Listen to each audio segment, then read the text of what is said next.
Bien, chicos, vamos a empezar saludándoles. Ya tienen su receso, han tenido su clase de historia. Ahora sí toca filosofía.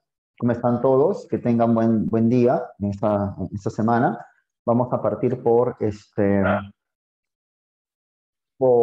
las domiciliarias de la clase pasada. Ahí están las domiciliarias. Buenos días, Leandra.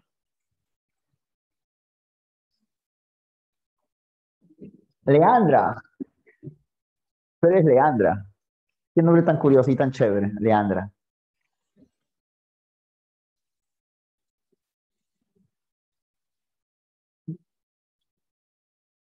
¿Tú sabes qué significa Leandro? Leandro, ¿sabes qué significa Leandro, no? Leandro es hombre león. Hombre león es Leandro. Andro es hombre. Andro es una palabra griega. Y Leo es pues león. Leandro sería hombre león. Pero tú eres Leandra, pues femenino, pues. Chévere tu nombre. Cambiamos. Esta es la uno. Tómale foto. Andro. Justamente, pues. Justamente. Justamente. Antropos, si te das cuenta, Junior, Elvis Junior viene de andro. Andro, hombre. Viene antropos. Ujú. No sé, sinceramente.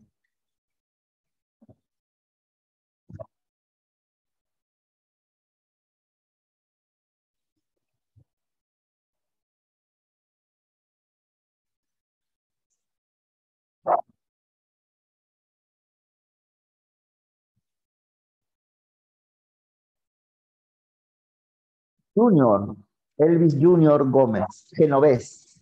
Cambio dos.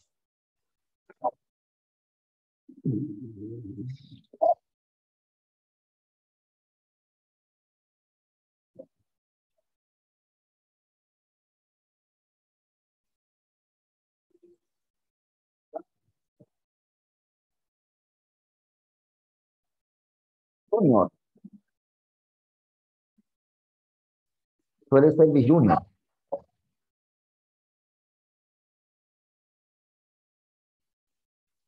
Cambio.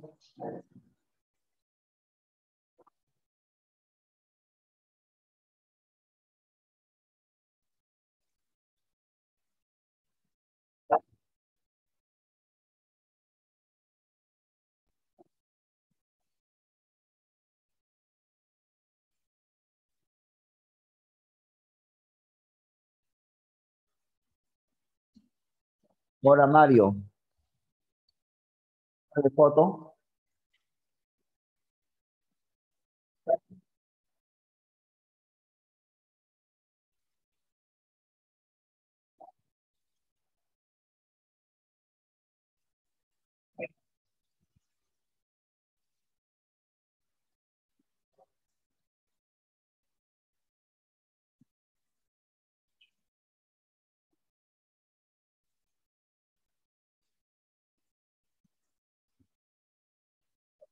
Cambio.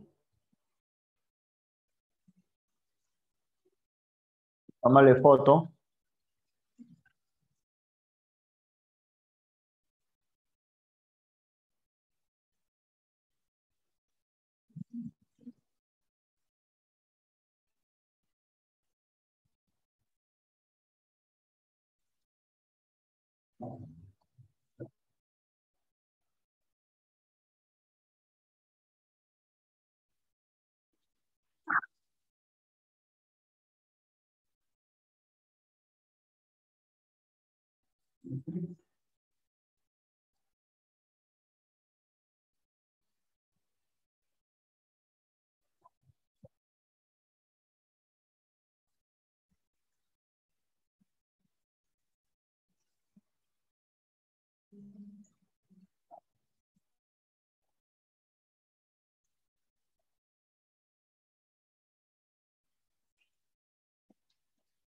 Cambio.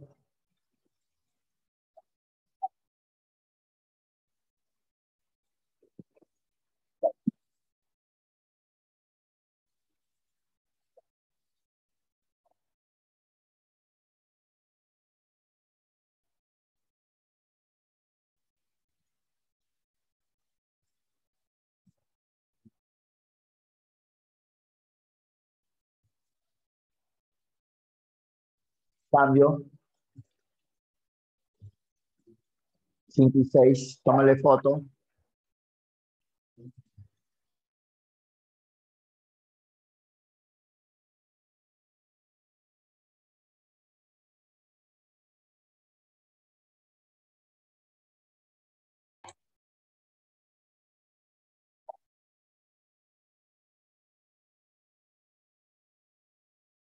Siguiente. Tómale foto.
Siguiente.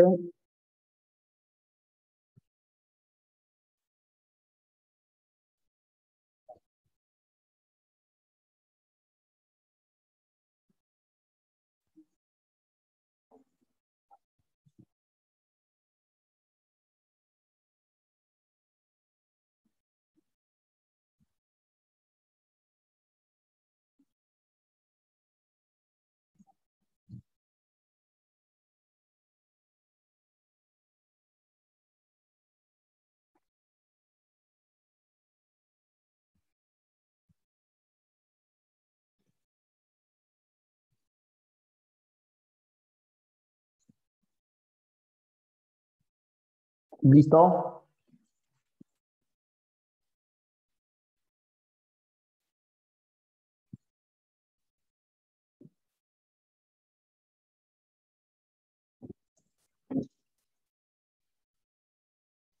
A ver, la uno, César.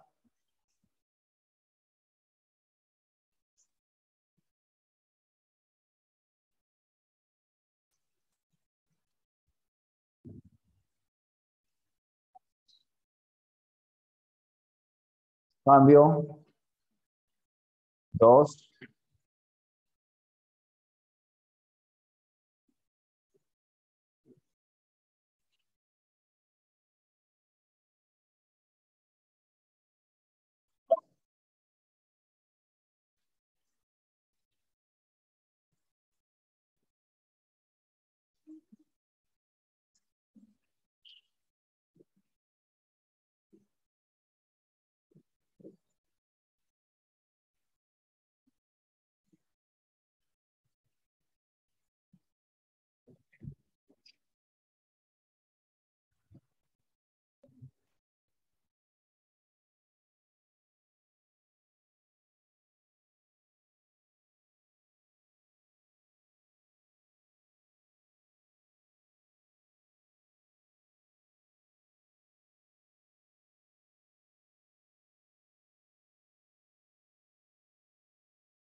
¿Listo? Cambio.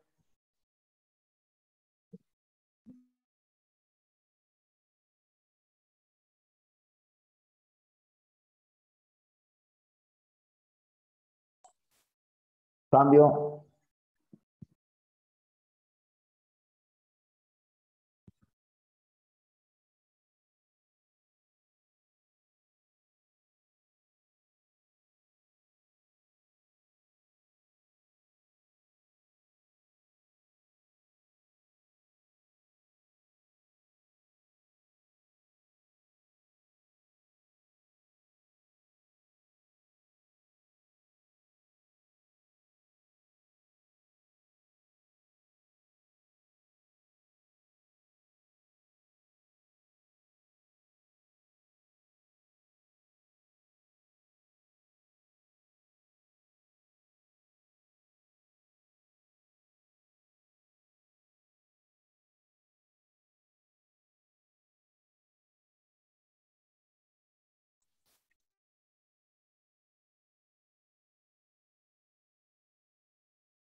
Bien, ahora sí.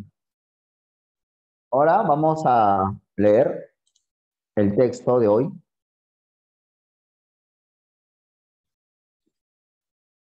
Vamos a leer el texto 2.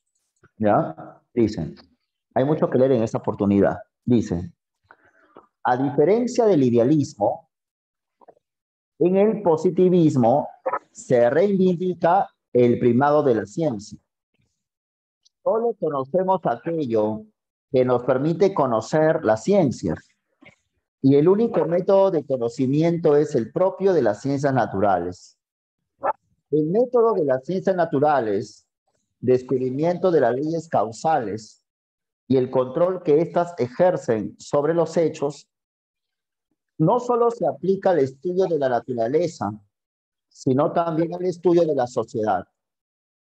Por esto la sociología, entendida como la ciencia de aquellos hechos naturales constituidos por las relaciones humanas y sociales, es un resultado característico del programa filosófico positivista.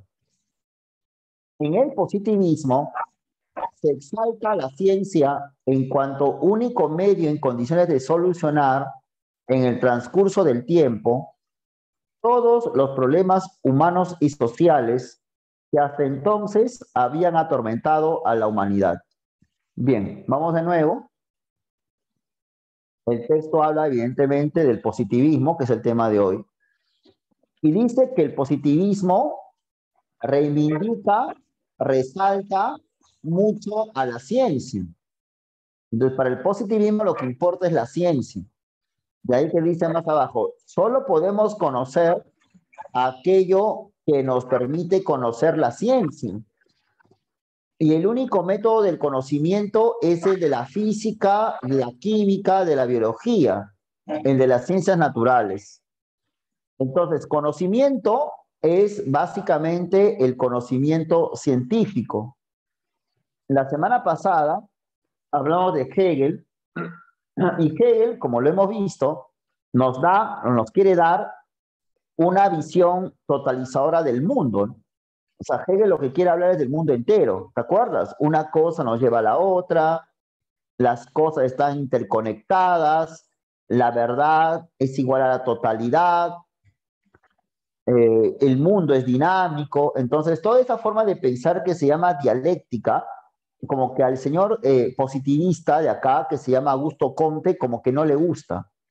Él dice, pero eso no es científico, eso no es experimentable, no lo puedes, digamos, someter a un experimento, no es comparable. Entonces, si queremos hallar conocimientos, los conocimientos son conocimientos científicos y no hay más que eso. Conocimientos que se basan en la observación. Muy bien, Elvis, claro que sí, Elvis Junior, claro. En la observación, en la comparación, en la experimentación. Entonces, eso hay que hacer. Ahora, no solo eso, dice Comte, sino que al aplicar este método de la ciencia al estudio de la sociedad, mira lo que estoy subrayando, va a aparecer una ciencia nueva que se llama la sociología. Y la sociología es el estudio de los fenómenos sociales. Y el estudio de los fenómenos sociales hay que hacerlo igual que los fenómenos naturales. Así como la caída de cuerpos se estudia a través de la física, mediante el experimento, mediante la comprobación, mediante el control, la pobreza, la desnutrición, la inflación, también debe estudiarse igual, mediante experimentos, mediante el control, mediante la observación. Entonces aparece la sociología como la aplicación de la ciencia al estudio de las sociedades. De tal manera que la sociología va a permitir solucionar los problemas humanos. Como vamos a ver un ratito, el siglo XIX es una época con bastantes problemas sociales, que va a generar diversas personas que van a estar interesadas por el estudio de la sociedad, por el estudio de los problemas sociales, y una disciplina de ellas es la sociología. fundada por Augusto Comte. Entonces, repito, Comte se distingue de la filosofía de Hegel. La filosofía de Hegel buscaba un conocimiento general absoluto del mundo, pero Comte, el fundador del positivismo, no le gusta eso, ¿no? Dice que más que hablar del mundo entero, hay que hacer experimentos, hay que hacer comprobaciones empíricas, hay que basarnos en las ciencias naturales. De tal manera que si nos basamos en las ciencias naturales, va a aparecer una nueva ciencia. Y esa nueva ciencia se llamará la sociología. La sociología, también llamada física social, ¿ya? Y la sociología va a permitir el conocimiento real de la sociedad y evitar de esa manera conocimientos de la totalidad del mundo, conocimientos absolutos, como lo pensaba Hegel. ¿Cuál es la clave entonces? ¿Se entendió mi resumen? ¿Cuál es la clave de la pregunta 2? Entonces la 2, a ver, ¿cuál es la clave? A ver.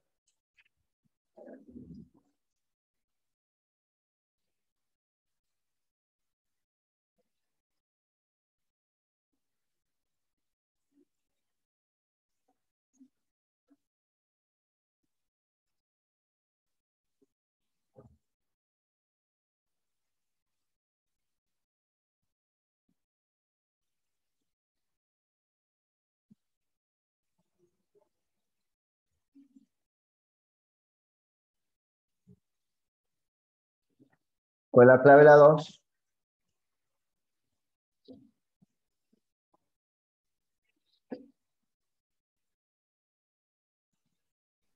Creo que el rechazo a toda forma de saber absoluto.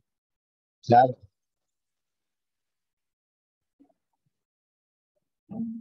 Claro. Ujú. La clave de la 2 es la B, ¿no?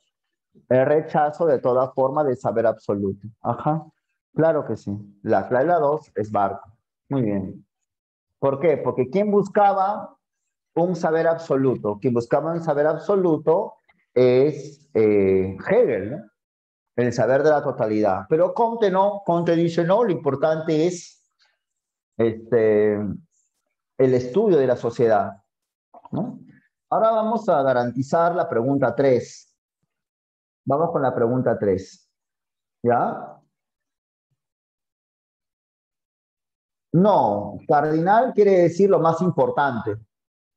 Lo más importante. ¿Ya? Cardinal es igual lo más importante. Este es un asunto cardinal. Este es un asunto muy importante o es el asunto más importante.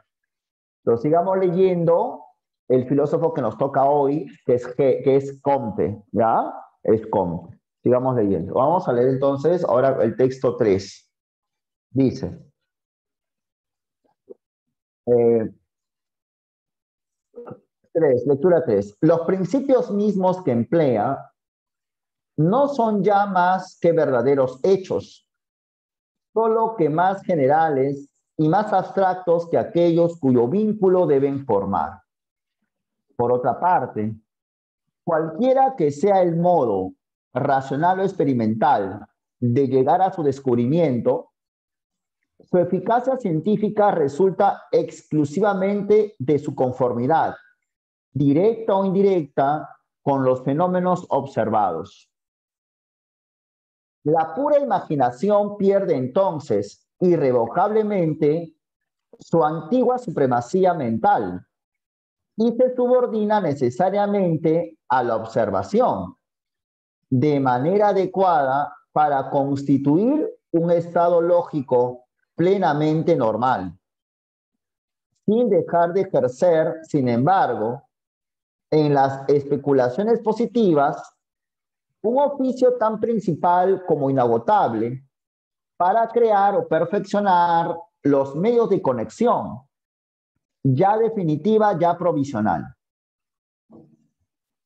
En una palabra, la revolución fundamental que caracteriza a la virilidad de nuestra inteligencia consiste esencialmente en sustituir en todo a la inaccesible determinación de las causas propiamente dichas la mera investigación de las leyes, es decir, de las relaciones constantes que existen entre los fenómenos observados. Bien, una vez que he leído, voy a leerlo de nuevo.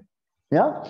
A ver. Comte, que es el autor que estamos viendo ahora, habla de que para él los principios fundamentales del conocimiento son los hechos. O sea, no hay más que hechos. Hechos que podemos captar. O sea, fenómenos observados. ¿Quién hablaba hace 2 semanas de que lo que se conoce solamente son fenómenos que se presentan en la conciencia? ¿Quién hablaba de que se conocen solamente fenómenos, más no cosas en sí o esencias? ¿Quién decía eso? ¿Quién era el filósofo que decía, se conocen los fenómenos, pero no las cosas en sí? Kant. ¿No? Entonces, ahí Comte se está pareciendo a Kant. Pero tanto para Comte como para Kant, la metafísica ya fue, ya no se habla de esencias. Hay que basarnos en los fenómenos que podemos observar, no cómo es el mundo en sí mismo. Eso es lo que hay que hacer. Eso es el único principio que yo tengo como positivista. Claro, chao metafísica. Por esa razón, dejamos de lado la imaginación. O sea, hace mucho tiempo, la gente explicaba las cosas apelando a dioses. ¿Cuál es la causa del mundo? Dios. ¿Por qué ocurre la lluvia? Por el Dios de la lluvia. O sea, todo era Dios. Entonces Comte dice, eso es imaginación. Eso no sirve. Así de simple. Esa es imaginación.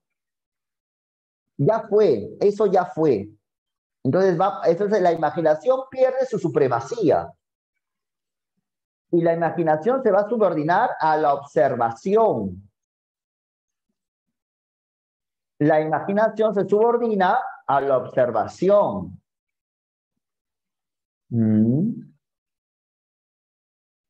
De tal manera, más abajo, la revolución fundamental que caracteriza a la madurez de nuestra inteligencia, o sea, ya estamos en una época adulta en el conocimiento humano. La época infantil, la época de los niños, era la época donde las personas explicaban los fenómenos apelando a dioses. ¿Cuál es la causa del mundo? Dios. Pero ya no estamos en ese plan. Estamos ahora en una época adulta donde se deben explicar los fenómenos apelando a leyes, apelando a cuestiones observables. Por eso dice, la madurez de nuestra inteligencia consiste en sustituir el estudio de causas por relaciones constantes, es decir, por leyes.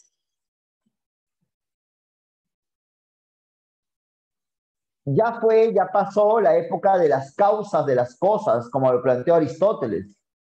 Hay que estudiar leyes. Por ejemplo, diría Comte, y lo voy a escribir en el chat, esta ecuación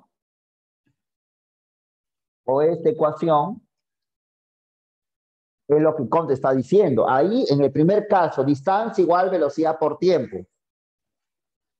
Ahí, en esa fórmula matemática física, ¿se está buscando las causas de la distancia? Te estoy preguntando. ¿En esa fórmula se buscan las causas de la distancia? No.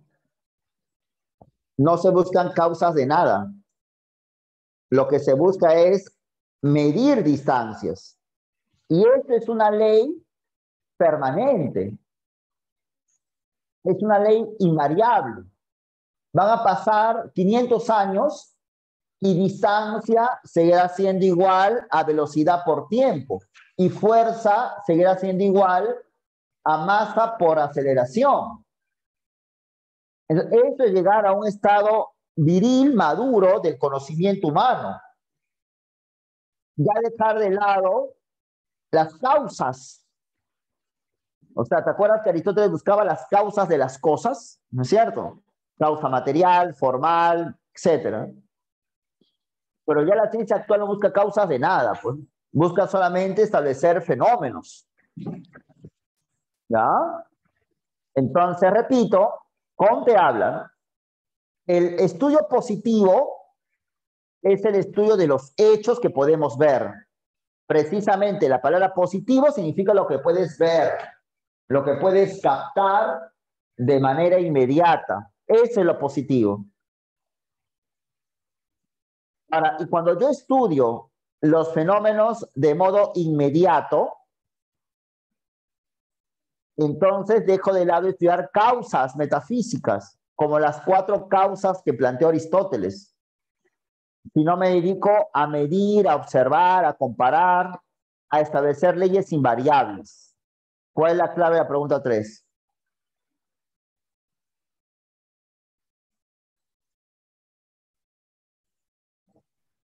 Abandonar la investigación de las causas. La clave de la 3, como dice nuestro compañero, sería la A, ¿no?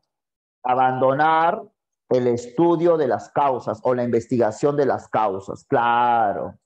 La 3 es la A, profesor. Ya no se buscan causas de nada. Ahora vamos con las 5 y las 6. ¿Ya? A ver. Para Comte, fundador de la sociología y del positivismo, el rechazo de cualquier discurso trascendente y especulativo supone un intento por descubrir las leyes que gobiernan la experiencia y que rigen el comportamiento de las sociedades.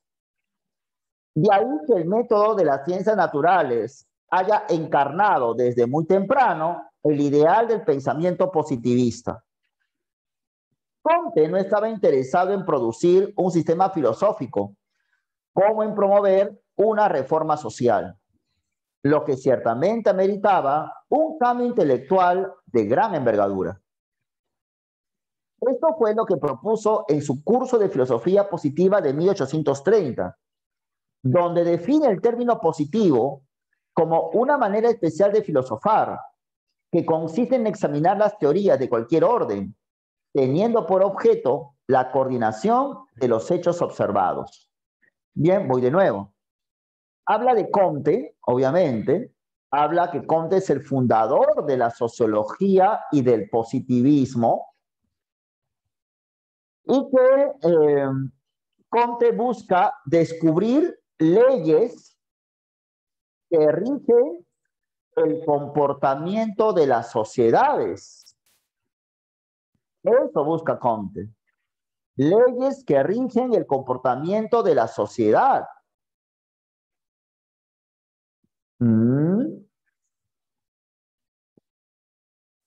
O sea, lo que está buscando Comte es una reforma social, pero para eso hay que aplicar el método de la física, de las ciencias naturales.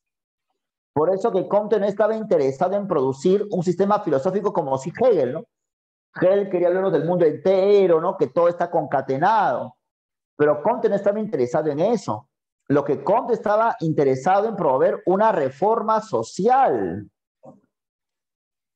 Una reforma social.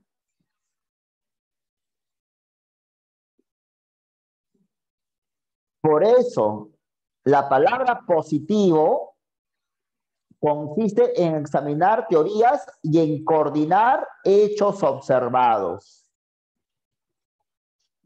¿De acuerdo? Entonces habla de Comte, fundador de la sociología y del positivismo, habla de que él busca una reforma social bajo la luz de la ciencia, no le interesa hablar de cuestiones totalizadoras, trascendentes, filosóficas puras como Hegel, y que básicamente el positivismo consiste en interesarse por los hechos observados y descubrir leyes que coordinan los hechos, distancia igual velocidad por tiempo. Bien, vamos con la 5. A ver, la 1, ¿qué es? ¿Verdadero o falso? El interés primordial de Comte es reformar la sociedad, ¿verdadero o falso?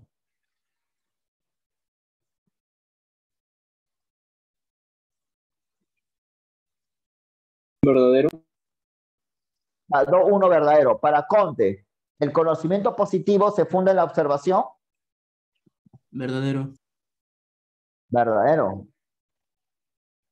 El positivismo constituye un discurso orientado a la especulación metafísica abstracta y pura. Falso. Falso. ¿Cuál es la clave? B de bebé. B de B. Barco. 6, 5 barcos. 6.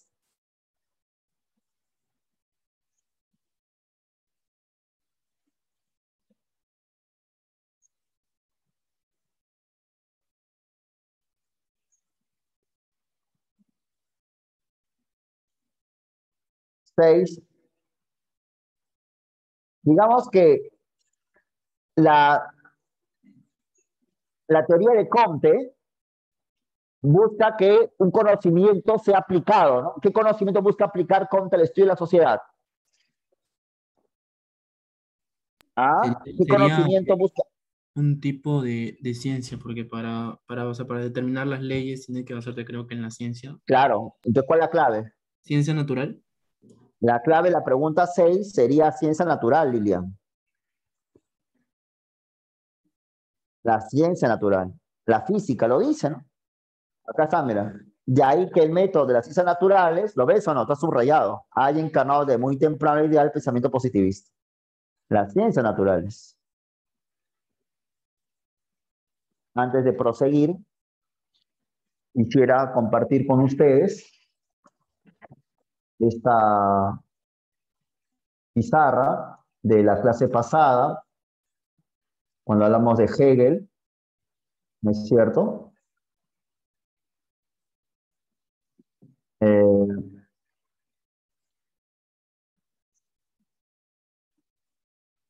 Para que le tomes foto.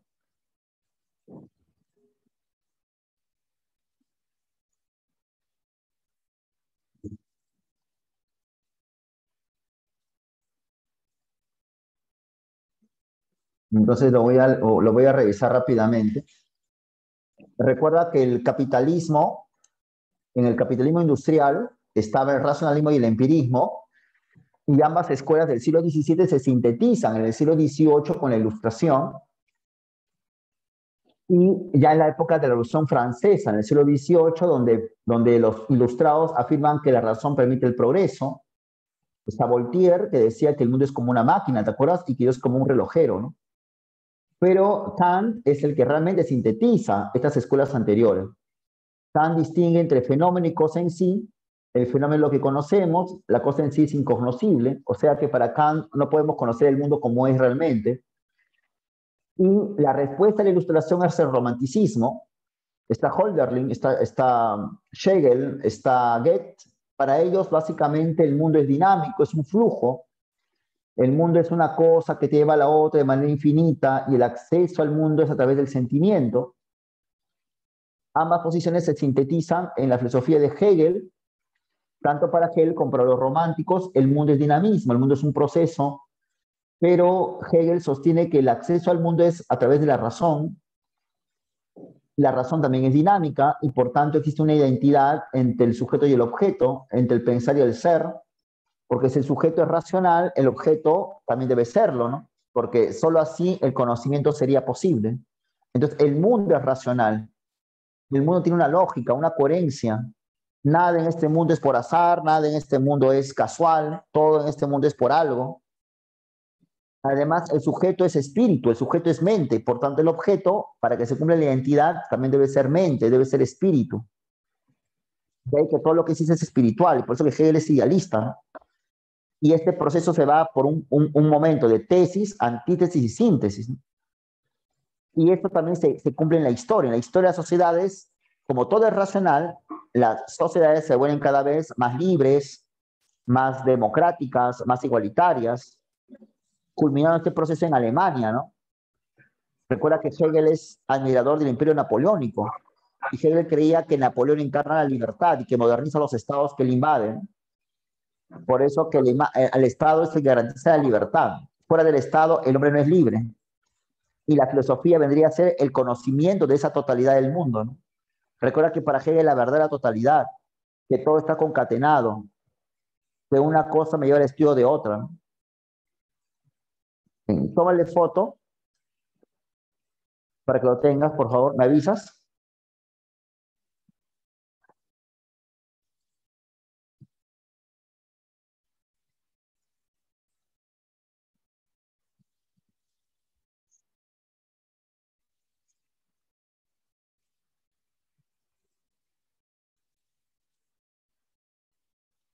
Muy bien.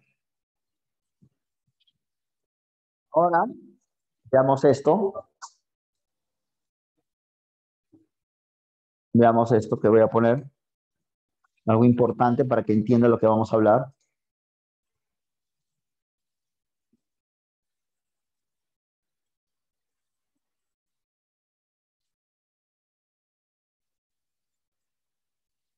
Claro, es de esa etapa. Marx no era positivista, pero pertenece a esa etapa, claro. La sociedad europea en el siglo XIX. En el siglo XIX, Europa vive una doble revolución, política e industrial, que establece las bases de la sociedad contemporánea. El crecimiento de la población, las transformaciones económicas y los cambios políticos crean una nueva estructura social con dos clases fundamentales: la burguesía y la clase obrera o proletariado. En esta nueva sociedad de clases, las relaciones sociales se basan en la desigualdad económica entre una minoría que cuenta con la mayor parte de los bienes de producción y consumo, la burguesía, y casi toda la población, la clase obrera, obligada a trabajar por cuenta ajena para obtener un salario. No obstante, las diferencias no son solo de riqueza. Las experiencias laborales, las formas de vida y las prácticas culturales van creando identidades colectivas diferentes, muchas veces enfrentadas. ¿Cómo se llega a esta situación? Como sabemos, durante el siglo XIX, el desarrollo de la industria hace que se dispare la demanda de mano de obra. La clase obrera, que aumenta sin parar, se nutre de campesinos que abandonan el campo y se establecen en barrios en torno a las ciudades industriales y las zonas mineras. Lo que en las primeras décadas del siglo comienzan siendo barracones o chabolas, en la segunda mitad son ya edificios de 2 o 3 plantas, que aumentan progresivamente en altura y volumen. En los barrios obreros, las viviendas cuentan tan solo con 1 o 2 habitaciones, donde los padres viven hacinados con los 5 hijos que tienen de promedio. Además, en estos barrios son frecuentes las cocinas y letrinas comunitarias, y no existen servicios básicos de conducción de agua, alumbrado o recogida de basuras. A diferencia de la clase obrera, la burguesía vive en las zonas residenciales del centro urbano. Para las familias burguesas, el símbolo más importante de su nivel de vida es su casa, un dominio que muestra el valor de la propiedad privada y la importancia de la representación social, por lo que la presencia de criados es habitual. Así, en el escenario de la ciudad, la desigualdad social entre las clases acomodadas y los obreros cada vez es mayor. Además, los obreros industriales tienen que soportar para mantener una familia. Por eso, todos sus miembros, incluidos los niños, tienen que trabajar para pagar, entre otras cosas, el alto alquiler de la vivienda familiar. Es interesante destacar que los salarios de los hombres son muy bajos, pero el doble de los que perciben los niños y las mujeres después de trabajar el mismo número de horas. En Reino Unido, hasta mediados del siglo XIX, trabaja casi una tercera parte de los niños, comprendidos entre los 10 y los 15 años, y las mujeres constituyen casi la mitad de la mano de obra fabril. Solo a mediados de siglo se inicia la promulgación de leyes que alivian que hasta la década de los 80 del siglo XIX no existe ningún tipo de protección social legalmente reconocida. Ante los accidentes, la incapacidad o el desempleo, solo existen la mendicidad, la beneficencia o el amparo. Todo esto sin olvidar que la ausencia de las más mínimas condiciones sanitarias, unida a la insuficiente alimentación y el hacinamiento, traen enfermedades y epidemias, como las famosas de cólera, que se ceban en la población de los años 80 del siglo XIX. Por ejemplo, la esperanza de vida de un español es, junto a la de Rusia, la más baja de Europa, 29 años. En Francia es de 43. Hay que decir, no obstante, que durante el siglo XIX los trabajadores asalariados, conscientes de la explotación laboral y la exclusión política que sufren, comienzan a organizarse para intentar mejorar sus condiciones de vida. Es el nacimiento del movimiento obrero, que se articula a través de acciones colectivas de protesta y de asociaciones estables, como sindicatos y partidos obreros, capaces de plantear las demandas de los trabajadores frente a propietarios, empresarios y autoridades políticas. En el plano intelectual, comienza el debate sobre la llamada cuestión social. Los primeros pensadores socialistas, llamados utópicos, proponen sociedades ideales igualitarias. A mediados de siglo, sin embargo, la experiencia de las oleadas revolucionarias y el estudio del sistema económico capitalista permiten la aparición del socialismo denominado científico. En las décadas siguientes,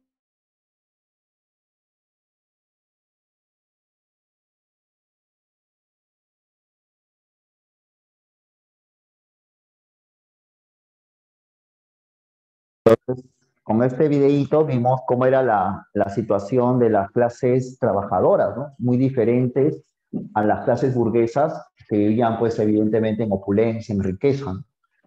Entonces, Europa en el siglo XIX no era para nada, pues, una sociedad bonita, hermosa, ¿no? Sino era una sociedad bien problemática, muy, muy problemática, ¿de acuerdo? Entonces aparecen señores como Augusto Comte, que el que vamos a ver ahorita, y Comte intenta cambiar esa situación. Pero como Comte es parte de la burguesía de esas personas ricas, entonces Comte cree de que la cuestión es tanto cambiar todo, cambiar el statu quo, cambiar el poder de la burguesía. Comte creía que lo importante de los cambios deben ser solamente científicos.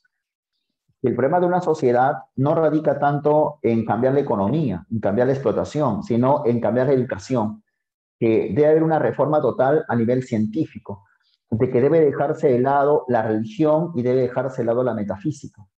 Entonces, para Comte, como lo has leído, porque tú lo has visto el video, hemos leído bastante, para Comte, ¿cuál es el motor del progreso humano? ¿La religión o la ciencia? Respuesta.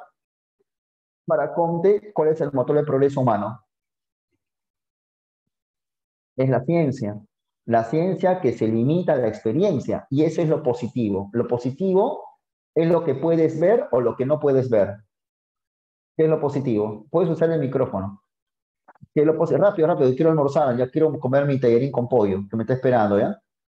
Lo que se puede ver o lo que no se puede ver. ¿Ah? Lo que se puede ver, ¿no es cierto? No, lo que puedes palpar. Lo positivo, ¿qué sería? Lo inmediato o lo más lejano.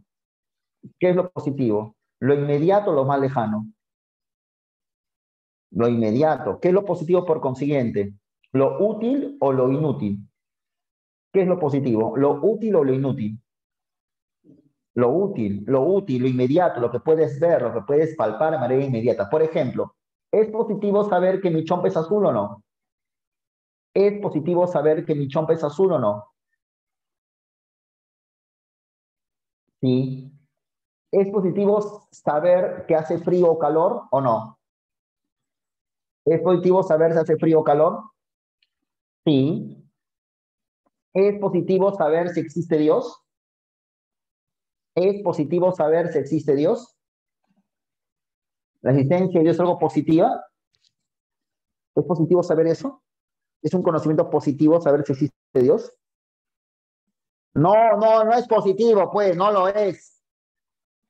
Porque no es inmediato, no que veas a Dios, no es útil. Que no exista Dios no interesa.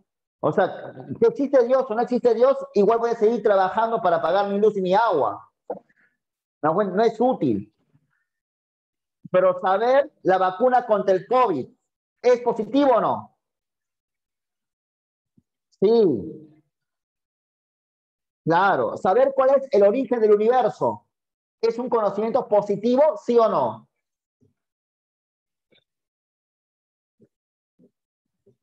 No, porque no es inmediato. Y para Comte la ciencia, por tanto, debe ser metafísica o debe limitarse a la experiencia. La ciencia debe ser metafísica o limitarse a la experiencia.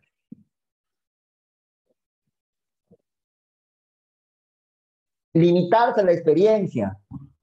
Y la aplicación del método científico al estudio de las sociedades generará una nueva ciencia. ¿Cómo se llama aquella nueva ciencia? Que permite el conocimiento científico de la sociedad. La química o la sociología. ¿Cómo le llama? Química o sociología. La sociología. Que Comte, ¿cómo le llama la sociología? A ver, ¿le llama física natural o física social? Comte, ¿cómo le llama la sociología? ¿Física natural o física social? A la sociología le llama física social, porque es el estudio de la sociedad. Después, hijo, la física natural es la física que llevas en ADUNIS, el curso de física. Pero si aplicamos las leyes de la física al estudio de las sociedades, creamos una física, pero una física social, una física que estudie sociedades. Así es, ni menos ni más. ¿De acuerdo o no? Física social. Y como toda física, tiene una parte estática y otra parte dinámica. ¿Cuál de esas dos piensa? ¿Cuál de esas dos, física estática, física social estática, física social dinámica, cuál de esas dos estudia cómo las sociedades han ido progresando, han ido cambiando? ¿La estática social o la dinámica social?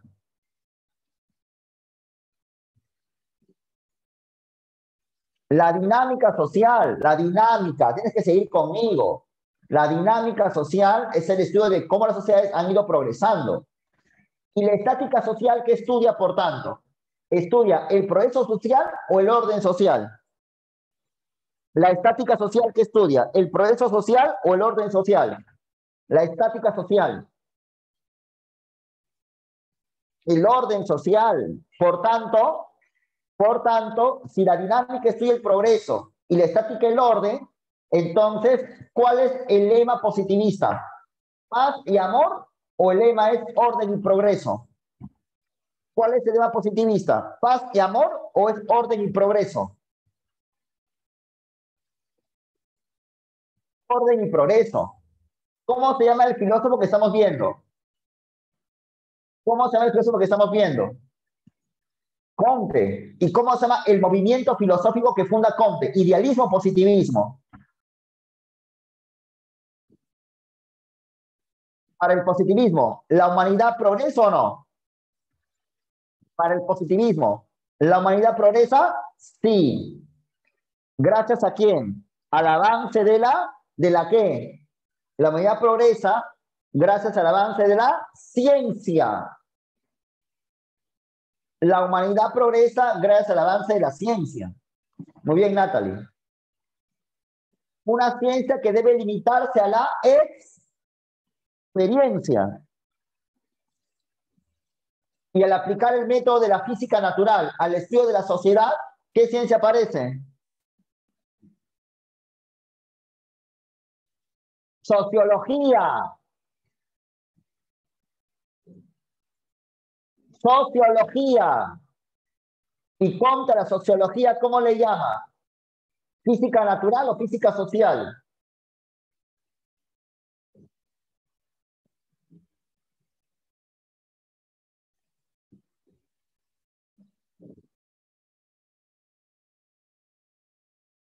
Un toque, física social.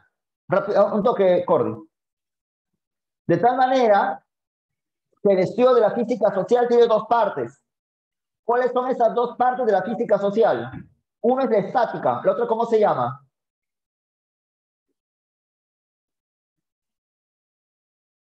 ¿Cuál de esas dos estudia? ¿Cuál de esas dos estudia cómo las sociedades están organizadas? ¿La estática social o la dinámica social?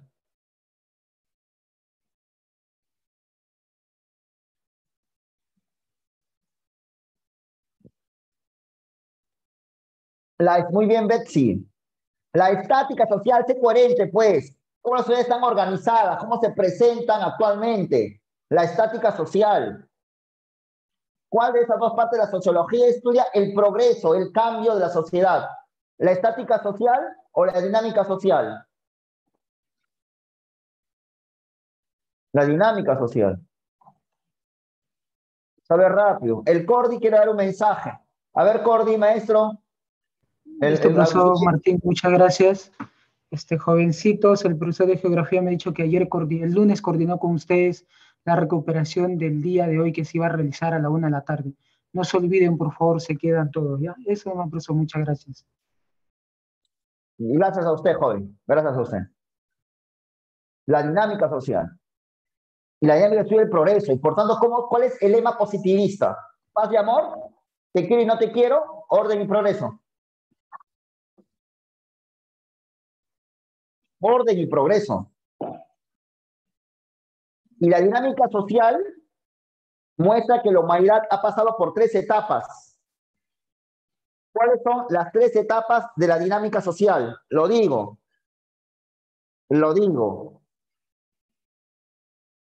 ¿Cuáles son las 3 etapas de dinámica social? La ley de los 3 estados. Primero, teológico. Segundo, metafísico. Tercero, positivo. ¿En cuál de las 3, teológico, metafísico, positivo, se explica el mundo apelando a dioses, a aspectos imaginativos? ¿Teológico, metafísico o positivo? ¿Respuesta? Vamos, tú puedes hacerlo solo. Filosofía ha sido más concreto. Teológico. ¿Cuál de las 3 se buscan esencias, sustancias, como Platón, como Aristóteles lo hacía, como Santo Tomás? Teológico, metafísico, positivo. Metafísico. Falta. Y en el estado metafísico, ¿qué se emplea? ¿La imaginación o la razón? Piensa, en el estado metafísico, el de los filósofos, ¿qué se emplea? ¿La imaginación o la razón? La razón. Imagina, o sea, la filosofía es imaginativa. La razón. En el estado teológico, ¿qué se emplea? ¿La razón o la imaginación? Cuando yo apelo a dioses, más que nada eso es razón, y a veces imaginación, claro. El mundo fue creado por un dios barbón, es imaginación. Pero Platón no usa la imaginación. Platón razona. Si ese mundo es copia, por tanto, debe haber otro que es original. Entonces hay otro mundo a partir de esa razón. Otra vez ya. ¿Cuáles son los 3 estados? Primero, ¿cómo se llama? A ver, dilo. Primero es teorías, teológico. Segundo, metafísico. Tercero, positivo. Ya. ¿Cuál es donde se emplean dioses? Dioses. Teológico. ¿Cuál es donde aparece la razón para buscar esencias? Metafísico. ¿En cuál de las dos? ¿En cuál de las dos, solo dos, teológico, metafísico, se usa la imaginación? Teológico. ¿Cuál de las 3 es el estado científico? ¿Cuál de las 3 es el estado científico? Positivo. En el estado positivo, ¿qué se busca? ¿Esencias o leyes? En el estado positivo, ¿qué se busca? ¿Esencias o leyes? Leyes. Leyes. Piensa en cualquier ley de la física, que te la sabes muy bien, de tus clases de física. Esas leyes, ¿cambian con el paso del tiempo o no cambian? ¿Cambian o no cambian? No cambian. ¿Son leyes variables o leyes invariables? Leyes invariables. Invariables. ¿De acuerdo? Leyes permanentes. En el estado positivo, ¿qué se busca? ¿Las cosas en sí o los fenómenos? Se han estado leyendo conmigo, no estoy en otra cosa. En el estado positivo, ¿qué se busca? ¿Las cosas en sí o los fenómenos? Los fenómenos. Para Comte ya no hay cosas en sí, esencia. Los fenómenos. Las causas de las cosas que caen. Esto es un fenómeno. Esto.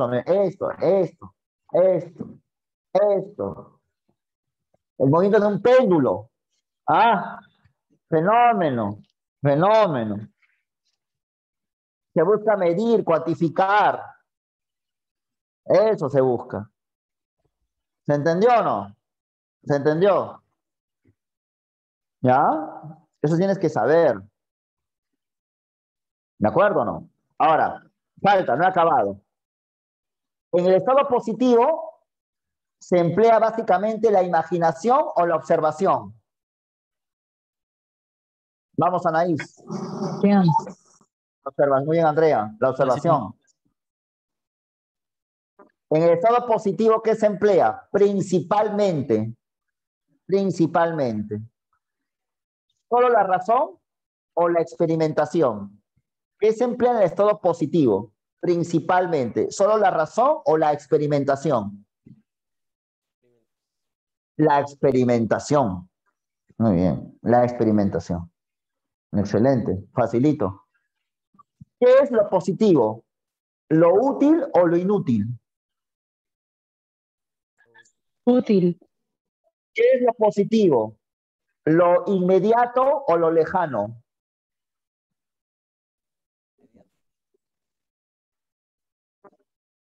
Lo inmediato. ¿Se ha entendido? ¿Cuál sería, por tanto, una información positiva? ¿Un beso o el amor? ¿Cuál sería una cuestión positiva, más positiva? ¿Un beso o el amor?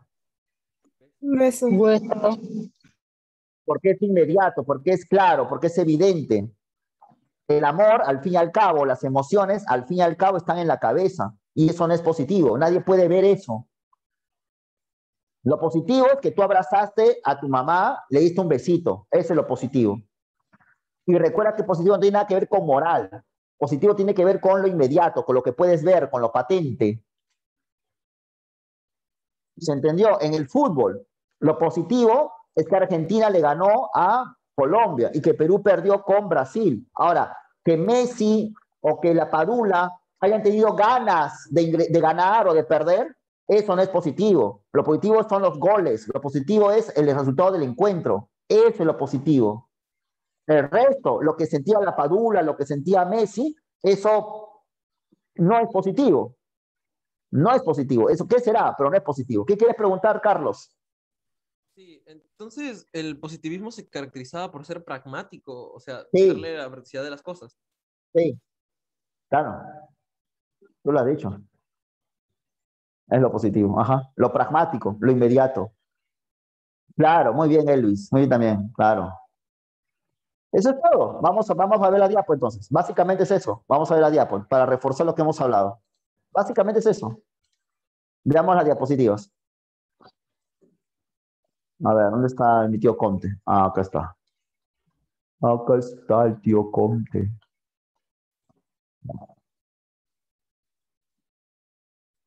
No, acá está. ¿Ves? Ahí está el tío Conte. Ahí está Conte. Ahí está, creo que hemos visto el contexto histórico de Comte, ¿cierto? Que es las primeras décadas del siglo XIX, donde había muchos problemas sociales, ¿no?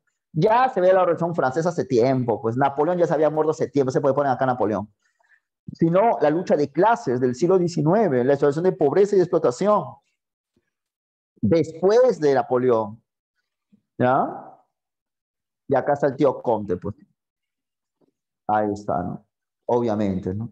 Sus obras, el padre de la sociología, algo más. Está mi tío Comte, francés, ¿ya? Y acá está, pues. Y un maestro nos dijo hace un ratito, un compañero acá en el salón, nos dijo que la bandera de Brasil, efectivamente, como te voy a contar de un ratito, Brasil fue un país donde recibió mucha influencia del positivismo. Mira el lema orden y progreso, como está en su bandera, ¿no? La bandera de Brasil, ¿no? Orden y progreso. Efectivamente. Otro país donde recibió mucha influencia positivista, ¿sabes cuál fue? El Perú. Quizás habrás escuchado de Manuel González Prada, ¿no? Él dice, los jóvenes a la obra, los viejos a la tumba. Él era positivista. Él decía que con una educación científica el mundo va a cambiar. Había otro positivista peruano, Daniel Alcides Carrión, también positivista. ¿Has escuchado alguna vez de la avenida Javier Prado? ¿Has escuchado la avenida Javier Prado en el centro, en que pasa por San Isidro, Miraflores, los que viven por Lima? San Isidro, Miraflores, La Molina, Magdalena, es una avenida bien grandota, Javier Prado. Bueno, Javier Prado es el nombre de un filósofo peruano, un filósofo positivista peruano. Ah, acá está lo positivo. Y mira, es cuestión de que lo leas. ¿Qué es lo positivo? Lo real, lo útil, lo cierto, lo preciso, lo positivo, lo relativo. Lo que dije hace un rato, lo que dijo el maestro, ¿no? Es el más pragmático. Ajá. En cambio, lo que no es positivo es lo quimérico, o sea, lo imaginativo. Lo que no es útil. Que exista Dios, ¿qué utilidad tiene en mi vida? Nada. Saber si venimos de los monos, y ahí venimos de los monos, ya, y venimos de los ángeles, venimos de los angelitos del cielo, ya, y qué tiene que ver con mi vida personal. Pero saber las causas del COVID, sí, sí, eso sí es positivo. Saber la vacuna contra el COVID, por supuesto. Saber reorganizar el tránsito en Lima, ¿cómo no? ¿Cómo no? Saber el reorganizar el tránsito en Lima, evidentemente es una información positiva, porque es útil. Y también es cierto, preciso y relativo. ¿Ya? Que yo sienta calor es positivo, o frío positivo. ¿Por qué? Porque al sentir frío me pongo mi chompa. Saber sentir calor es positivo también. ¿Por qué? Al sentir calor me saco mi chompa y me tomo una helada. Pero saber si existen los duendes, ¿qué positivo es eso? No. Esa es la idea. ¿No? Y acá está, pues. Mira nomás, lee nomás. Acá está la ley que tú dijiste, ¿no? La ley de los 3 estados. Estado ficticio, estado metafísico, estado positivo. El ficticio es el teológico, que es la niñez, donde se usa la imaginación, ¿te acuerdas? La imaginación. Se buscan los principios, las causas. Luego sí el estado metafísico, el de los filósofos. Platón, Aristóteles, San Agustín, Santo Tomás de Aquino están en estado metafísico. Se utiliza la razón, solo la razón. Se busca las esencias, ¿te acuerdas? ¿No? Platón dice que las esencias son modelos eternos que están en otro mundo. Luego sigue el estado positivo, donde se buscan hechos basados en la razón y en la observación, que es la época final de la humanidad, la época de madurez. Ahí está, preciso, ¿no? Preciso. Ahora, y un ejemplo, ¿no? Acá te ponemos un ejemplo, ¿no? El estado ficticio con respecto a la astronomía, ¿no? Donde la gente decía, los horóscopos, la conjunción de Venus con Mercurio hace que yo tenga plata 100 soles mañana. Ya, eso son fantasías, pues. Que Venus, Mercurio, ¿no? Que Agatha Liz dijo que Keiko iba a ganar la presidencia. Está la Agatha Liz.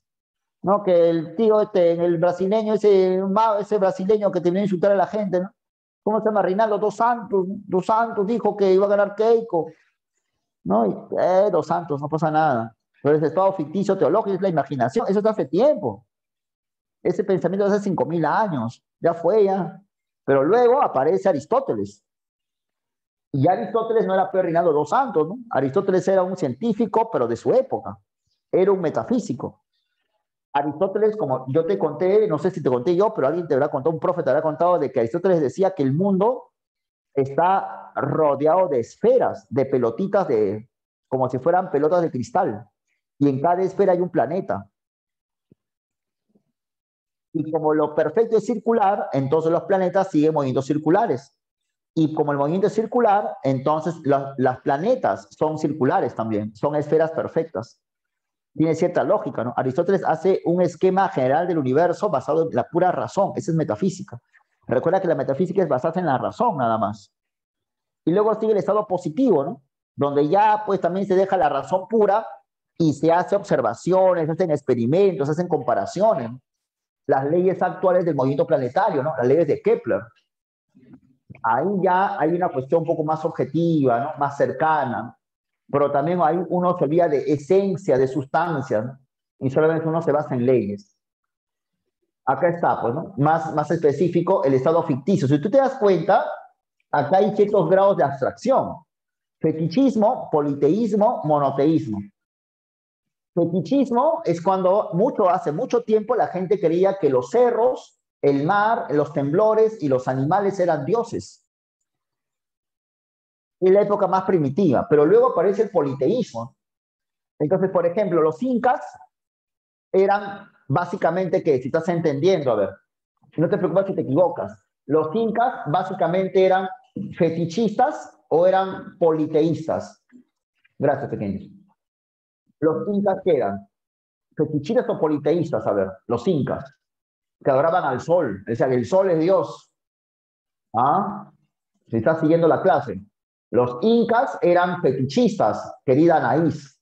Si está siguiendo la clase, los incas eran fetichistas, porque ellos decían de que el sol es Dios. Ellos adoraban a los señores de los chavín, ¿no? Adoraban a los tigres, a los monos. Ya eran fetichistas, porque creían en que las mismas cosas, los mismos objetos naturales eran dioses. En cambio, los griegos, los antiguos griegos, no eran fetichistas, eran politeístas. Porque para los griegos no es que el sol sea Dios, no, sino que hay un Dios que maneja el sol. Me hago entender. Si yo creo que el río es Dios, soy fetichista. Pero si yo creo que hay un Dios que maneja el río, ese es politeísmo. ¿Me entienden o no? Si yo creo que el cerro es Dios, ese es fetichismo. Pero si yo creo que hay un Dios que mueve el cerro, ese es politeísmo.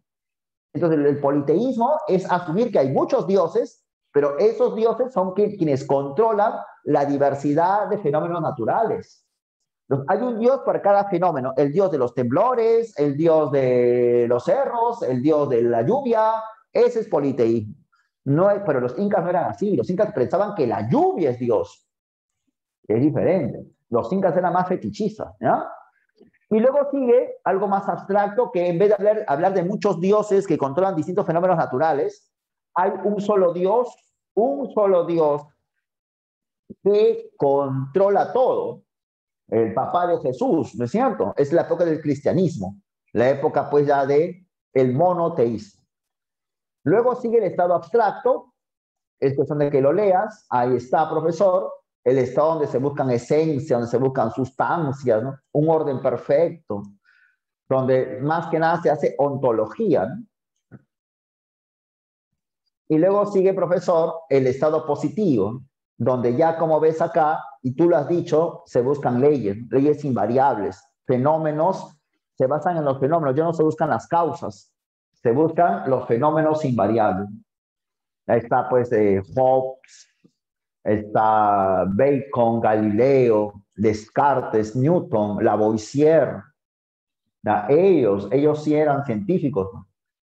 Ellos ya no hablaban pues, de esencia, sustancia, ¿no? Sino buscaban la cuestión más experimental, ¿no? Y acá está la clasificación de la ciencia. Profesor, la matemática, mira acá, mira este esquema para explicarte mientras vas leyendo. La matemática vendría a ser la ciencia más simple y la física social o sociología sería la ciencia más compleja. ¿Por qué? Porque la matemática solamente estudia fenómenos matemáticos. Y además la matemática para resolver sus ejercicios solamente se basa en sí misma. Si queremos resolver raíces cuadradas, lo único que tenemos que saber es matemática. En cambio, la física no. La física, para saber física hay que saber matemática, ¿o no? Entonces, como que la física es un poco más compleja. Pero para ser sociólogo es aún más complejo que ser físico. Porque el sociólogo o físico social es aquel que va a abordar problemas humanos. Y los problemas humanos son los problemas más complejos. Queremos resolver un problema de desnutrición infantil, por ejemplo. Un grupo de sociólogos se aboca a la tarea de solucionar un problema de desnutrición infantil. Entonces, los sociólogos, ¿qué deben de saber? Si quieren resolver un problema de desnutrición, ¿qué deben saber? Lo que es la nutrición, lo que implica saber biología. Pero saber biología, que es igual a decir fisiología, biología o fisiología es lo mismo, pues tienes que saber física y química, ¿o no? No, claro, para saber biología debes saber física y química. Y para saber física y química no debes saber matemática, ¿o no? Claro, entonces la sociología es la ciencia más compleja, porque el sociólogo debe saber muchas cosas, algo de matemática, algo de física, algo de química, pero hasta astronomía, porque el movimiento de los planetas hace que, por ejemplo, cambie el clima de la Tierra, cambien las estaciones. En cambio, el matemático solamente debe saber matemático. Además, la matemática estudia temas de una mayor generalidad. 2 más 2, 4. Cuando 2 más 2, 4 sumas papayas, mangos, sociedades, planetas, ideas, personas, familias. Pero en cambio la sociología la ciencia más particular, ¿no? Porque estudia solamente un tipo de entidad, el ser humano. De ahí que la sociología es la ciencia más compleja, ¿no? Y acá está, ¿no? Los astrónomos, ¿qué hacen? Observan planetas. Los físicos y químicos, ¿qué hacen? Hacen experimentos. Y los biólogos y sociólogos, ¿qué hacen? Comparan. Por eso es que el método positivo es observación, experimentación y comparación, porque eso es lo que hace la ciencia: observar, experimentar y comparar. ¿Mm?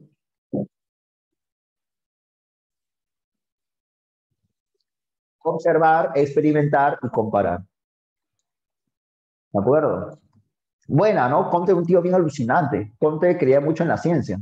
O sea, todo debe ser científico, ¿no? O sea, ya la iglesia, los chamanes, ya fue ya, todo debe ser científico, todo, absolutamente todo. Y ahí está, ¿no? Léelo más, ahí está la sociología, ¿no? La física social y la dinámica social, ¿no? La estática y la dinámica. ¿Qué estudia la estática? El orden. ¿Qué estudia la dinámica? El progreso.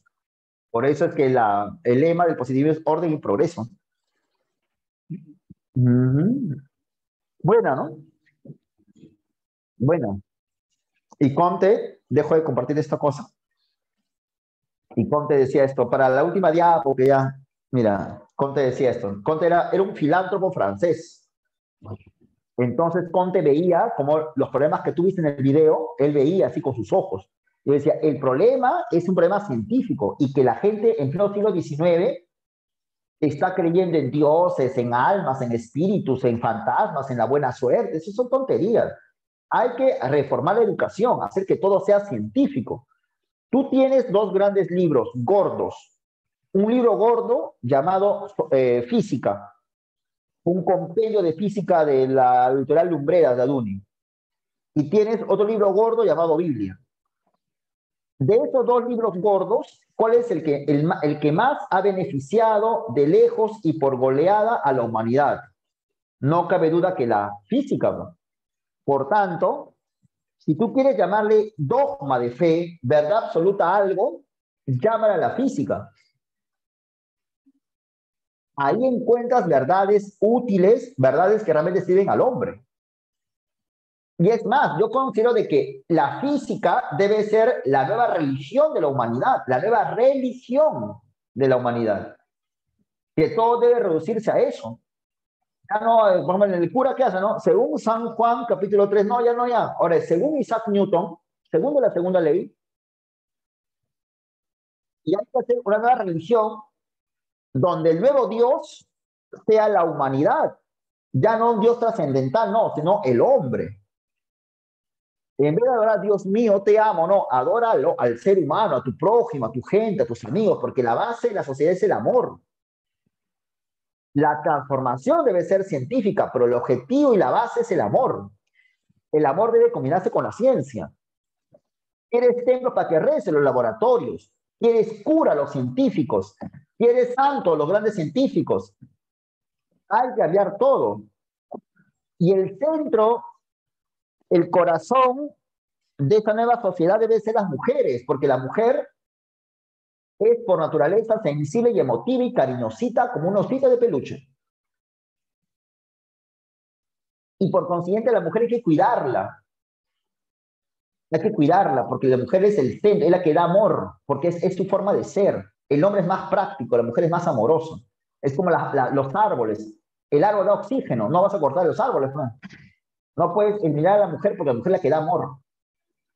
Entonces los varones tenemos que adorar a la mujer, venerarla, mujer, mujer.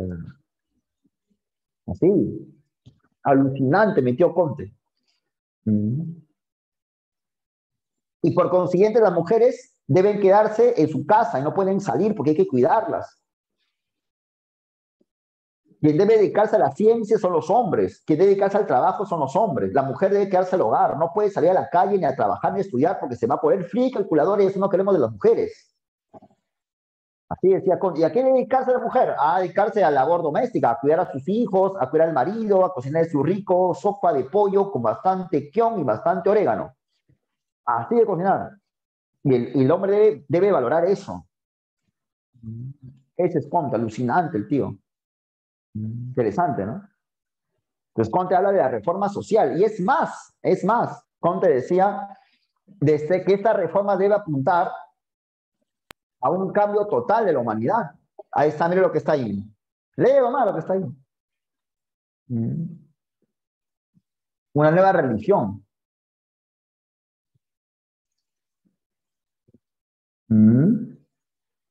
Entonces un tío alucinado. Creen eso. Y es más, Conte creía, mira, te voy a enseñar esto, ¿verdad? Voy a buscarlo.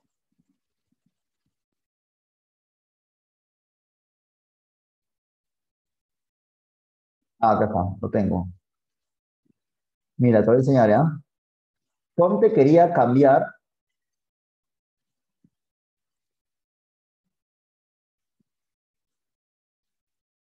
Conte quería cambiar hasta el calendario, mira. Mira, este calendario positivista, este es de Comte, es su aporte, en el cual, si te das cuenta, es un calendario de 13 meses. En vez de decir enero, febrero, ¿no? No, ya no hace tontería, ya. Ya no hay enero ni febrero. Ya no, ya fue eso, ya. Si no, estamos hablando ya de otra cosa. Estamos hablando, por ejemplo, del primer mes, el mes de Moisés, de Homero, de Aristóteles, de Arquímedes, de Julio César, de Saint Paul, de Carlomagno. De Carlomagno. ¿Sabes quién es Carlomagno, no? De Dante, el noveno mes de Gutenberg, el mes 10 de Shakespeare, el mes 11 de Descartes, el mes 12 de Frederick y el mes 13 de Dilchat. O sea, por ejemplo, hoy ya estamos el 7 de julio, no, ya no estamos en 7 de julio, estamos en el 7 de Gutenberg. Y si te das cuenta, cada día es de un personaje. Cada día, por ejemplo, hoy estamos primero, estamos 7 de julio.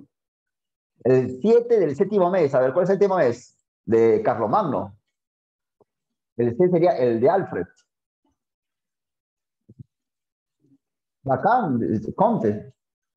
Mira, hasta tenía feriados, ¿no? El 13º mes de Bichat, el 7º día, que es como domingo, el día de Galileo, y no se trabajaba, no se estudiaba. Hoy es feriado por el día de Galileo. Hoy es feriado por el día de Newton. Así como acá hace 2 semanas, una semana, hubo feriado por el día de San Pedro y San Pablo. Ya condenados, son tonterías, pues, San Pedro y San Pablo. Eso ya hace tiempo, ¿ya? Ahora debe ser feriado por el día de Isaac Newton. No hay clases por el día de Copérnico. Eso quería hacer Conte, quería cambiar hasta el calendario, miren chicos. Es el calendario positivista de Conte. Todo lo quería cambiar Conte. Porque todo debe ser científico. La humanidad debe pasar por una nueva etapa en la cual todo debe basarse en función a la ciencia. Bacán, ¿no? Ya no hay enero, febrero, marzo. Porque tú sabes que esas fechas son antiguas, ¿no?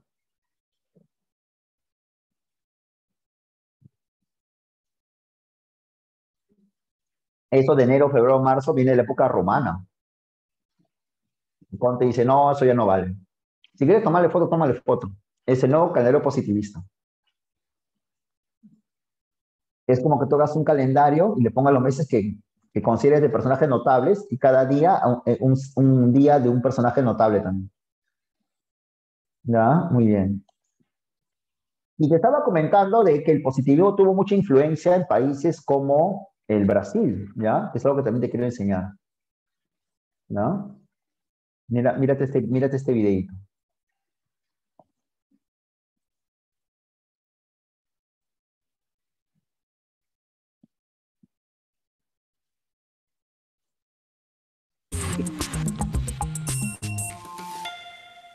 Bienvenidos al programa de Historia de France 24. Soy Andrés Suárez Jaramillo.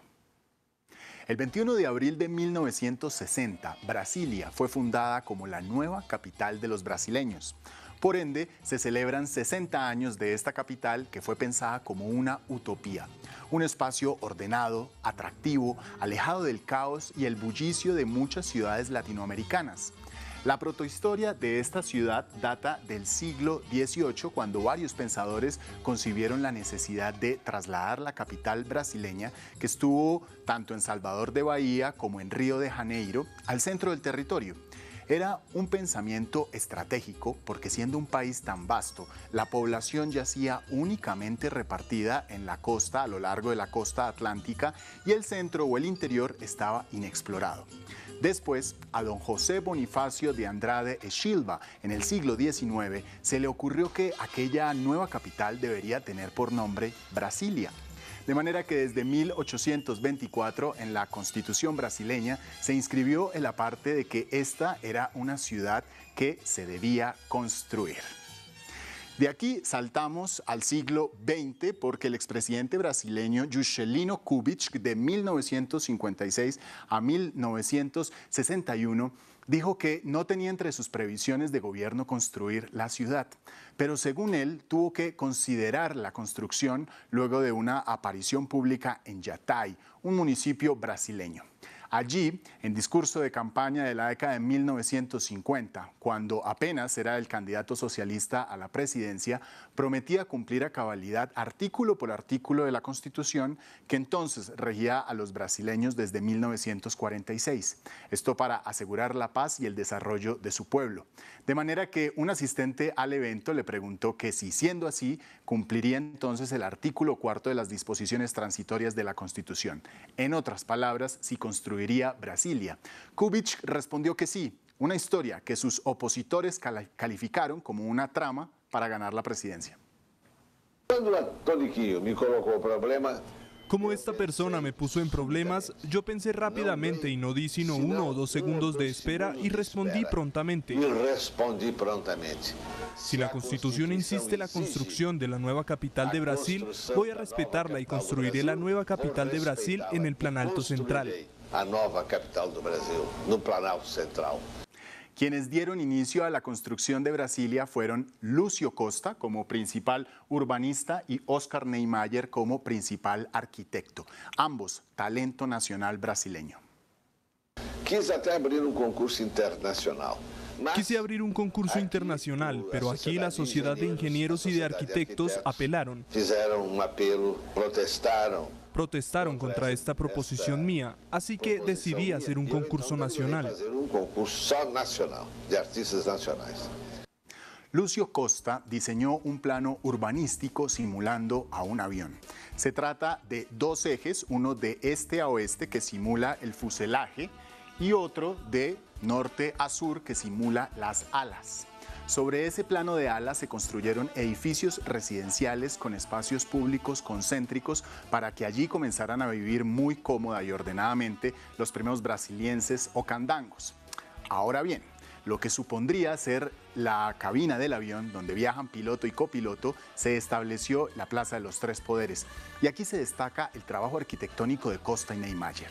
Tanto el Poder Legislativo como el Judicial y el Ejecutivo fueron apostados en cada uno de los vértices de un triángulo imaginario. El Congreso quedó en el vértice central que da justo enfrente al eje monumental de Brasilia y es quizás la fotografía más representativa de la ciudad. Niemeyer la concibió como una estructura horizontal. A la izquierda, una semiesfera con cúpula cóncava donde se reúne el Senado. A la derecha, otra semiesfera convexa en forma de tazón, donde se reúne la Cámara de Diputados. Y en el centro, 2 torres gemelas de cerca de 1 centenar de metros para las oficinas federales y administrativas. Vecinos del Congreso son el Palacio de Planalto, hogar del presidente de Brasil, sede del Ejecutivo, y de otra parte el Palacio de Justicia, que alberga el Tribunal Supremo. Sin duda, los edificios de la Plaza de los Tres Poderes son los que más se destacan por su belleza y logro arquitectónico. Y son el lugar predilecto para la ciudadanía a la hora de protestar o de celebrar. A lo largo de lo que suponemos como cubierta, fuselaje, donde van los pasajeros, se construyó la explanada de los ministerios, una serie de edificios idénticos que se van sucediendo como piezas de un dominó. Y finalmente, la catedral, otra de las obras majestuosas de Oscar Niemeyer. Este plano piloto alberga actualmente 600.000 habitantes, pero en la periferia viven cerca de 1.400.000 habitantes más. Muchos críticos urbanísticos dicen que la periferia concentra desde hace unos años los mismos problemas de desorden y descontrol de las megalópolis latinoamericanas. ¿Es Brasilia la utopía, la ciudad utópica, como alguna vez fue planeada? Los invitamos a que ustedes mismos nos compartan sus comentarios en nuestras redes sociales. Por lo pronto, felices 60 años, Brasilia. A ustedes, muchas gracias por llegar hasta este punto. Les recuerdo que estas y otras historias las encuentran. Si tú ves las ideas si tú ves el mapa de Brasil, por ejemplo, de Brasil, entonces buscas Brasilia, acá está, y te vas a dar cuenta de lo que dijo ese señor, ¿no? Que Brasilia tiene forma de avión. ¿Te das cuenta o no? Este es Brasilia, men. Acá están las colas del avión, acá están las alas, esta es la cabina de pasajeros, y en la cabeza, donde está pues, el piloto, ¿no? Está el Palacio de Gobierno, el Palacio de Planalto, donde está el presidente. También está el Congreso, está bien ordenadito, ¿no? El Tribunal Supremo, que es el Poder Judicial, y acá está el Congreso, por acá está el Congreso de la República, de ellos. Y aquí, donde están los pasajeros, supuestamente en los asientos del pasajero están los ministerios, mira. O sea, este diseño fue construido bajo los ideales positivistas de orden y progreso. Así pensaba Comte. Comte creía de que una reforma social se tenía que dar así. O sea, construir algo de nuevo, ¿no? Hacerlo todo bien ordenado y todo debe ser científico.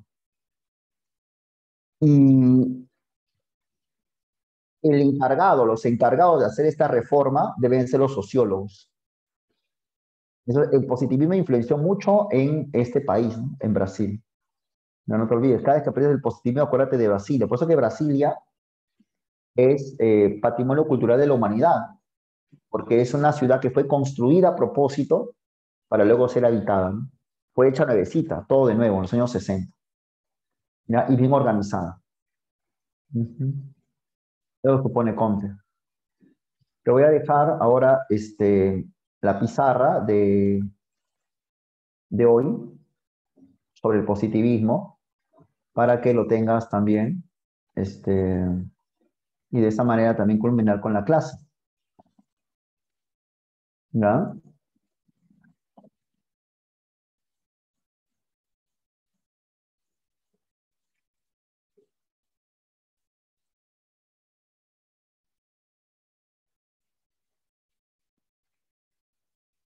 Acá está, te lo voy a compartir. Tómale foto, acá está justamente un resumen de lo que hemos hablado. Para Comte, la ciencia permite el progreso, la ciencia debe estar limitada por la experiencia. Al aplicarse este método al estudio de las sociedades, aparecerá una nueva ciencia llamada la sociología, más conocido con el nombre de física social. Esta física social presenta una ley, la ley de los tres estados, teológico, metafísico y positivo, teológico ficticio, metafísico abstracto, positivo científico. Hay un progreso. Antes se buscaban causas o principios apelando a dioses, luego apelando a esencias, pero actualmente se buscan leyes apelando a observaciones, experimentaciones y comparaciones, leyes invariables, que va a permitir la reforma social para el progreso. Precisamente por eso que el lema de Comte se llama orden y progreso. Si quieres tomarle foto, le puedes tomar. Tómale foto.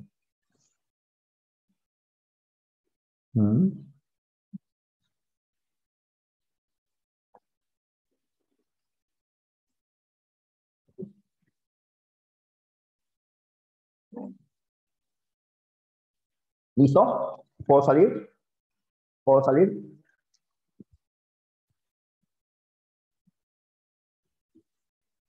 Ahora vamos a compartir las alternativas de hoy de Comte, las claves que hemos leído, ¿no? Ya hemos leído bastante. Esta es la 1. Tómale foto a la 1, por favor.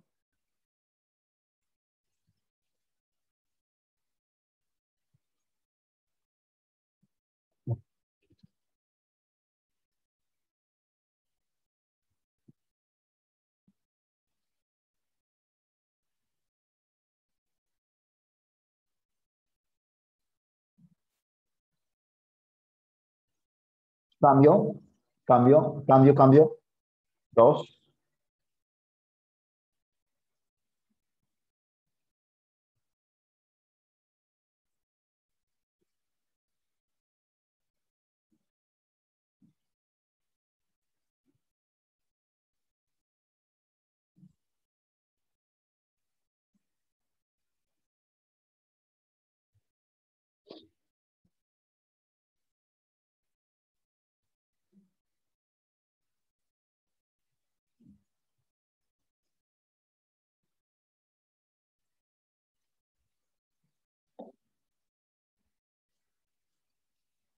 Sí, claro.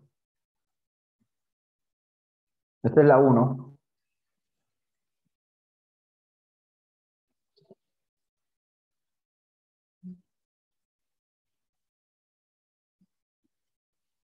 No, por favor. Cambio.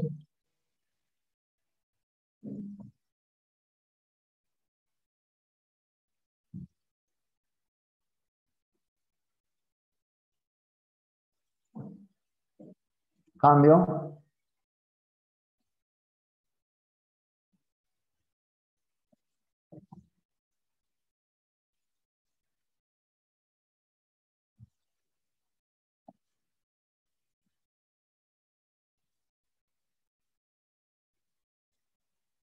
Cambio, cambio. Cambio, maestros.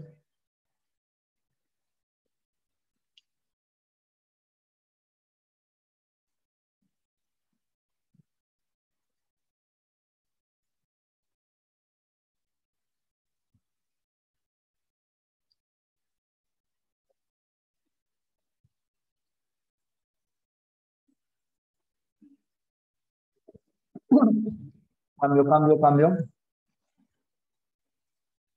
Cambio. 3.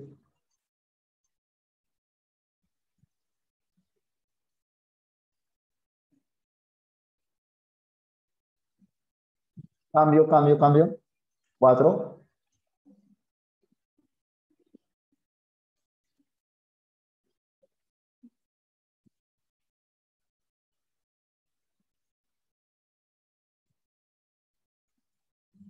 Cambiamos, cambiamos. Cambiamos. 5.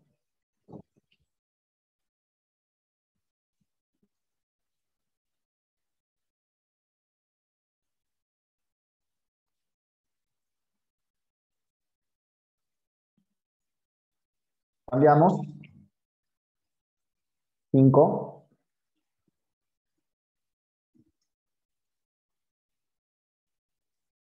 Cambiamos, cambiamos, cambiamos. 6.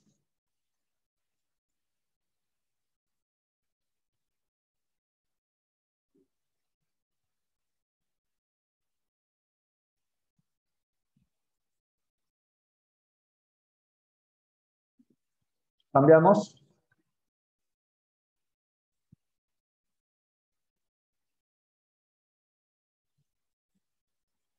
7 y 8.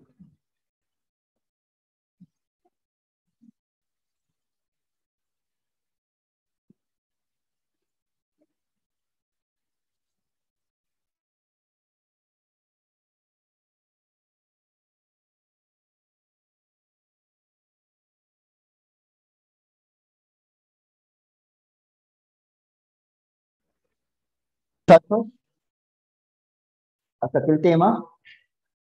Cuídense un montón. Nos vemos la próxima semana. Abrazos de oso a la distancia. Cuídense bastante, ¿sí? Por favor. Cuiden a su familia, denle mucho amor y sigan estudiando bastante. Chao, ¿ya? Cuídense. Nos vemos la próxima semana. ¿De acuerdo? ¿Quieres la 4, Miguel? Me queda un minuto, Miguel. No te preocupes. Me queda un minuto. Sí lo voy a hacer. La 4, ¿no, hijo? Ya, a ver. La 4. Espérate, espérate. A ver, Miguel. Tómale foto, papi. Ahí está, pues. No soy malito, hijo. Soy un santo yo. Yo soy San Martín de Adul. ¿Ya? Gracias, Frank. Gracias, Frank. Tómale foto, hijo. ¿Listo? Ahora sí. Chao, gracias. 5 y 6. Chao, Arlet. Nos vemos. Chao, Miguel. Abrazos. Nos vemos. Cuídense. Chao, chao. Buena tarde, buen almuerzo.